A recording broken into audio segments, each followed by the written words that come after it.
মুসা নবীর জামানায় একদিন মুসা নবী কুহে তুরে আল্লাহর সাথে কথা বলবেন। মারহাবা কর। মুসা কালিমুল্লাহ, কালিমুল্লাহ এই জন্য বলা হয় কারণ তিনি আল্লাহর সাথে কথা বলতেন। মারহাবা কয় না? তিনি আল্লাহর সাথে কথা বলতেন, তিনি আল্লাহর সাথে কথা বলতে পারতেন, এই জন্য তিনাকে বলা হতো মুসা কালিমুল্লাহ। ওই মুসা কালিমুল্লাহ প্রত্যেক দিন কুহে তুরে যেত। আয় হায়, কুহে তুরে যাইয়া আল্লাহর সাথে কথা কইতো। মুসা কালিমুল্লাহ যখন রাস্তা দিয়ে বের হলেন, এক লোক ডাক দিয়া কয়, মুসা পয়গাম্বর। মারহাবা কোন? ও মুসা পয়গাম্বর, আমার একটা আরজি আছে, আমার একটা কথা আছে, যদি একটু দাঁড়ান আপনার কাছে কইতাম। মুসা নবী কয়, ও আল্লাহর বান্দা, ও আল্লাহর বান্দা, তোমার কি কথা, তোমার কি আরজি আমাকে বলো। ওই লোক কয়, মুসা নবী গো, আপনাকে কি বলবো, আল্লাহ আমাকে এমন ধন সম্পদ দিয়েছে, আল্লাহ আমাকে এমন টাকা পয়সার মালিক বানাইছে, আল্লাহ আমাকে দুনিয়ার মধ্যে এত ধন সম্পদ দিয়েছে, আমি আমার টাকা পয়সার জন্য, আমার ধন দৌলতের জন্য আমার জোহরের খানা কই যায়, আমার এশার খানা কই যায়, আমার মাথা ঠিক থাকে না, টাকা পয়সার কারণে আমার সময় কুলাইতে পারি না, টাকা পয়সার কারণে সংসারে সময় দিতে পারি না, টাকা পয়সার কারণে আমি ঘরে টাইম দিতে পারি না, আমার এত ধন সম্পদ, আমার এত টাকা আল্লাহ আমাকে দান করেছেন, আমি ওই টাকার জন্য আমার নামাজও ঠিক করতে পারি না, নামাজও পড়তে পারি না। আপনি আল্লাহর কাছে একটা আমার আরজি রাখবেন। ও কি আরজি বলো? ও আল্লাহর কাছে কইবেন আমার ধন সম্পত্তি যাতে কমায়া দে। মারহাবা কর। মুসা কালিমুল্লাহ কয়, কত মানুষ দেখলাম বাজান, যে মানুষগুলো আপনি দুনিয়ার বুকেই বলেন না কেন, কয় 100 কইলে 200 লাগো, আছে না নাই? কয় আল্লাহ গো, 1 কোটি টাকার মালিক বানাইলেন, 2 কোটি টাকা লাগবো, আছে না নাই? শুকরিয়া নাই। মানুষ কোটি কোটি টাকার মালিক হয়, দেনের মালিক কে? দেওয়ার মালিক কে? আল্লাহ আপনাকে চাইলে সেকেন্ডের মধ্যে কোটিপতি বানাতে পারে, আল্লাহ চাইলে আপনাকে ধনী বানাতে পারে, আবার চাইলেও গরিব বানাতে পারে। অথচ মানুষের লাগে 1 বিঘা জমি, আল্লাহ গো আমাকে 1 কানের মালিক বানায়া দাও, মানুষ শুকরিয়া আদায় করে না।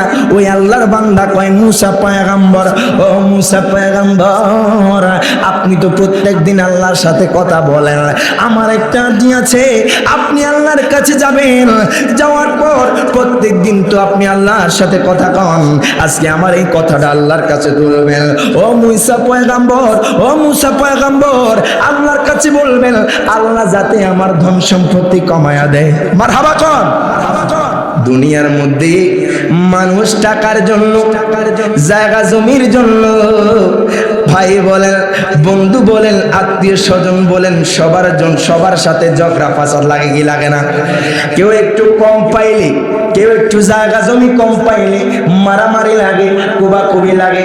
অথচ দেখেন ওই লোক মুসা পয়গাম্বর, এত ধন সম্পত্তি, এত টাকা পয়সার মালিক আল্লাহ আমাকে বানালেন, আমি আমার টাকার জন্য ঘুমাইতে পারি না, আমি আমার টাকার জন্য পরিবারকে সময় দিতে পারি না, আমার টাকার জন্য আমার ফজর পড়তে পারি না, টাকার জন্য জোহরের নামাজ পড়তে পারি না, টাকার জন্য আসরের নামাজ পড়তে পারি না, টাকার জন্য এশার নামাজ পড়তে পারি না, মাগরিবের নামাজ পড়তে পারি না। ও মুসা পয়গাম্বর, আপনি তো আল্লাহর নবী, আপনি আল্লাহর কাছে যাইয়া আমার এই আরজিটা আল্লাহর কাছে কইবেন। কয় কি আরজি? ডাক দিয়া কয়, মুসা নবী, ও মুসা নবী, আল্লাহর কাছে বলবেন আল্লাহ যাতে আমার ধন সম্পত্তি কমায়া দেয়। মারহাবা কর। কয় জান আপনার কথা মঞ্জুর, আজকে আমার প্রত্যেক দিন 1000 টাকা কথা আল্লাহ বলতে। মারহাবা কর। ও আপনার একটা কথা আমি আল্লাহর কাছে তুলবো। মুসা পয়গাম্বর আর একটু সামনে গেলেন বাজান, আমি আজকে যে জুমার আলোচনা সেটা পুরোটাই শুকরিয়ার উপরে। মারহাবা কর। আমরা মানুষ হাঁটতে বলেন, বসতে বলেন, খাইতে বলেন, খাওয়ার পর বলেন, যে যখন যেটাই করবেন বাজান শুকরিয়া আদায় করবেন। শুকরিয়া করবেন ইনশাআল্লাহ। শুকরিয়া আদায় করলে কি হবে? আল্লাহকে আমি বাড়াই দিব। সুবহানাল্লাহ। তা আপনি যদি আপনার ধন সম্পত্তি বাড়াতে চান, যদি আপনার কোটি টাকার মালিক হওয়ার ইচ্ছা, আল্লাহ কয় বান্দা শুকরিয়া আদায় করো, তুমি এক চাইতে আমি 10 দিয়ে দিব। সুবহানাল্লাহ পড়বেন না? একটু দুরূদ শরীফ আদায় করি। আল্লাহুম্মা সাল্লি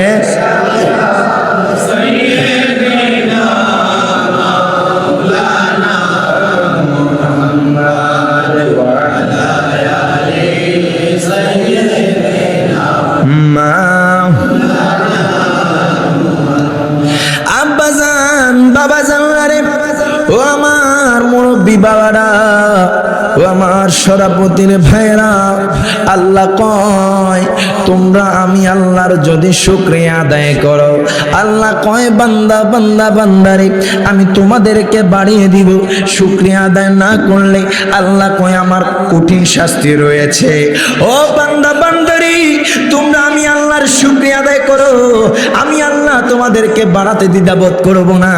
ওই মুসা পয়গম্বরের যুগে ওই আল্লাহর বান্দা কয়, ও মুসা পয়গম্বর, আল্লাহ আমাকে এমন ধন সম্পত্তি দিয়েছে, কোটি কোটি টাকার মালিক বানিয়ে দিয়েছে, টাকার জন্য আমার জীবনটা তছনছ হয়ে যাচ্ছে, এত টাকা লাগাবো না, এত টাকার প্রয়োজন নাই।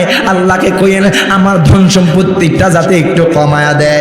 ডাক দিয়া কয় মুসা নবী গো, আপনি আল্লাহকে বললেন আমার ধন সম্পত্তিটা কমাই দিলে আমি একটু শান্তিতে ঘুমাইতে পারবো। ইনি বাজান রে, যারা কোটি কোটি টাকার মালিক, যদিও দেখতেছেন শান শৌকত ভাবে চলে, বিলাসিতার মধ্যে চলে, কিন্তু তাদের মতো টেনশন আর কোনো ব্যক্তির নাই। কথা কোন ঠিক কিনা? টাকার টেনশন বাবা, টাকার জন্য ঘুমাইতে পারে না, না জানি কোন ব্যবসায় ক্ষতি হয়ে যায়। অথচ রিক্সা চালক বলেন, ভ্যান চালক বলেন, দিনমজুর বলেন, মাটি কাটে বলেন, এমনও লোক বলেন দিন আয় না দিন খায়, অথচ দিন শেষে তার ঘুমটা সবচেয়ে বেশি হয়। কথা কোন ঠিক কিনা? বাস্তব কথা বাজান, মানুষ টাকা বেশি হয়ে গেলে মানুষের টেনশন বেশি বেড়ে যায়। ওই লোক কয় মুসা নবী গো, ও মুসা নবী, আল্লাহকে একটু বলবেন আমার যাতে ধন সম্পদটা একটু কমায়া দেয়। মুসা নবী কয় মঞ্জুর, তোমার কথা আল্লাহর দরবারে উঠাবো। মুসা নবী আর একটু সামনে গেলেন, আর একটা আল্লাহর বান্দার সাথে দেখা হলো। ডাক দিয়া কয় মুসা নবী, ও মুসা নবী, আপনার কাছে একটা আরজি, আপনার কাছে একটা আবেদন। কি আবেদন বলো? আপনার কাছে একটা আরজি রইল। আপনি তো প্রত্যেকদিন আল্লাহর সাথে কথা কন, আমার একটা আরজি, আপনি তো আমাকে দেখেই বুঝতেছেন আমার শরীরের মধ্যে ভালো মতো কাপড় নাই, আমি ছিঁড়া জামা পরে হাঁটতেছি, আমার ধন সম্পদ নাই, আমার খাওয়ার একবেলা খাইলে 3 বেলা খাইতে পারি না। ও মুসা পয়গম্বর, আপনি যেহেতু আল্লাহর সাথে কথা কন, আজকে আমার এই কথাটা উঠাবেন, আল্লাহর কাছে কইবেন আমার ধন সম্পত্তিটা যাতে একটু বাড়ায়া দেয়। এই কথা বলার পর মুসা নবী কয়, ও আল্লাহর বান্দা, তুমি টেনশন করিও না, আজকে তোমার কথা আল্লাহর দরবারে ওঠাবো। মুসা পয়গম্বর, যিনাকে বলা হয় কালিমুল্লাহ, আল্লাহর সাথে যিনি কথা বলেন, মুসা কালিমুল্লাহ চলে গেলেন তোর পাহাড়ে। তোর পাহাড়ে যায়া ডাক দিয়া কয়, আল্লাহ, ও আল্লাহ, আল্লাহ গো, আজকে এমন 2টা কথা রয়েছে, আমার আল্লাহ সেই 2টা কথা জানে কি জানে না? কথা কয় না। অথচ মুসা পয়গম্বর আল্লাহর কাছে জিজ্ঞেস করতেছে, ও আল্লাহ, আপনার 2জন বান্দা আজকে আমাকে দাঁড় করিয়েছে, আপনার 2জন বান্দা আজকে আমাকে রাস্তার মধ্যে দাঁড় করায়া আপনার কাছে 2টা আরজি জানতে চেয়েছে। আল্লাহ কয়, মুসা, ও মুসা পয়গম্বর, আপনি বলে দিন কোন 2টা আরজি। প্রথম একটা আল্লাহর বান্দা আপনার বান্দার সাথে দেখা হয়েছে, ওই লোকটা কয়, ও মুসা পয়গম্বর, আমার প্রথম আরজি, আমার আরজিটা হলো আল্লাহ এত এত টাকার মালিক দিলেন, এত এত সম্পদ দিলেন, আমার সম্পদের জন্য আমি কোনো কিছু করতে পারি না, সম্পদের জন্য নামাজ ঠিক মতো পড়তে পারি না, সম্পদের জন্য পরিবারকে টাইম দিতে পারি না, আমার খাওয়া দাওয়া শেষ, আমার ঘুম চলে যাচ্ছে। ও মুসা পয়গম্বর, আপনি আল্লাহর কাছে জিগাইবেন আমার যাতে সম্পদটা একটু কমায় দেয়। আল্লাহ কয়, মুসা রে, ও মুসা, ওই বান্দার একটাই সিস্টেম রয়েছে, ওই বান্দার একটাই মাধ্যম রয়েছে, যে মাধ্যমটা হলো আমি আল্লাহর শুকরিয়া কমায়া দেওয়া। যদি আমি আল্লাহর শুকরিয়া কমায়া দে, আমি আল্লাহ ডিগলার দিলাম তার ধন সম্পত্তি আমি কমায়া দিব। মারহাবা কোন?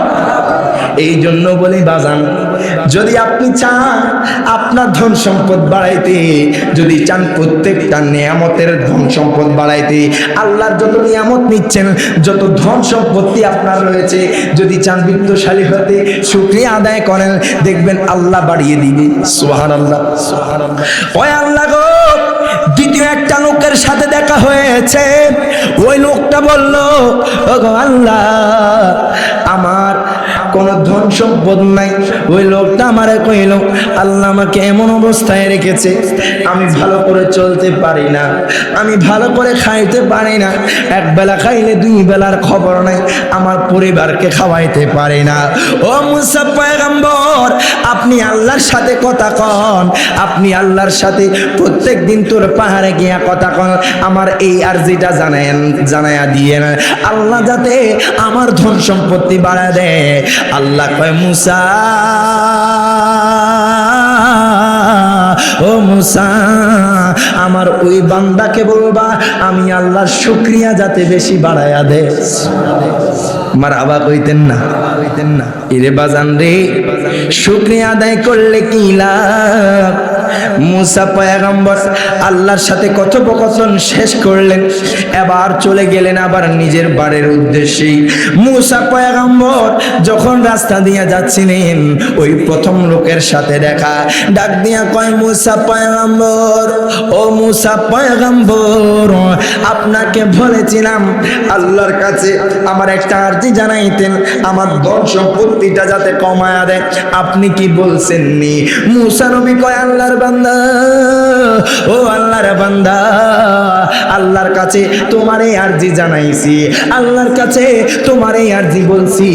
আল্লাহ কইছে আমার ওই বান্দা যদি শুকরিয়া কমায়া দেয়, আমি তার ধন সম্পত্তি কমায়া দিব। মারহাবা কোন? ও মুসা পয়গম্বর, আপনি কি বললেন? আপনি যেই কথা বলেছেন আমি জীবনে সেটা করতে পারবো না। আল্লাহ আমাকে এমন টাকার মালিক বানায় দিয়েছে, আমি আল্লাহর শুকরিয়া কেমনে ছাড়বো? ওই আল্লাহর বান্দা কয়, ও মুসা পয়গম্বর, জীবন যতদিন আছে ততদিন আমি আল্লাহর শুকরিয়া আদায় করব। সুবহানাল্লাহ। ও আমার জীবন যতদিন আছে আমি আল্লাহর শুকরিয়া ছাড়বো না বাজান। এই কথা বলতে দেরি মুসা পয়গম্বর কয়, ও আল্লাহর বান্দা, আল্লাহর বান্দা, শোনো শোনো শোনো শোনো, আল্লাহ তুমি যদি ধন সম্পদ কমাইতে চাও তাহলে আল্লাহর শুকরিয়া ছাড়ো। ওই লোক কয়, না না না না, আমি শুকরিয়া ছাড়তে পারবো না। এই কথা বলার পর আল্লাহর বান্দা এই কথা বলার পর মুসা কালিমুল্লাহ কয়, যতদিন তুমি শুকরিয়া আদায় করা না ছাড়বা আল্লাহ তোমার ধন সম্পত্তি কমাইতো না, যত শুকরিয়া আদায় করবা তত বাড়াতে থাকবে। এবার ওই আল্লাহর বান্দা চলে গেলেন। দ্বিতীয়ত যেই লোকটা মুসা পয়গম্বরের সাথে, যেই লোকের সাথে দেখা হলো বাজান, ওই লোক কয়, মুসা পয়গম্বর, ও মুসা পয়গম্বর, আপনি কি আল্লাহর কাছে আমার এই আরজি জানাইছেননি? কয়, কি আরজি? কয়, আমি যে বলেছিলাম আমার ধন সম্পত্তি নাই, ভালো জামা কাপড় পরতে পারছি না, আমি চিরা কাপড় পরে পরে আমি হাঁটছি, আমাকে আল্লাহ তাআলা একটু আমাকে আল্লাহ তাআলা যাতে আমার ধন সম্পত্তি বাড়ায় দেয়, যাতে আমি ভালো করে খাওয়া দাওয়া করতে পারি। মুসা কয়, তোমার ওই আরজি আল্লাহর কাছে জানাইছি। কয়, কেমনে জানাইলেন? আল্লাহ কি বললো? কেমনে আমার ধন সম্পত্তি বাড়াবে? মুসা কয়, আল্লাহর বান্দা, ও আল্লাহর বান্দা, আল্লাহ বলেছেন তুমি আল্লাহর শুকরিয়া বাড়িয়ে দাও, তাহলে তোমার ধন সম্পত্তি আমার আল্লাহ বাড়িয়ে দিবে। সুবহানাল্লাহ।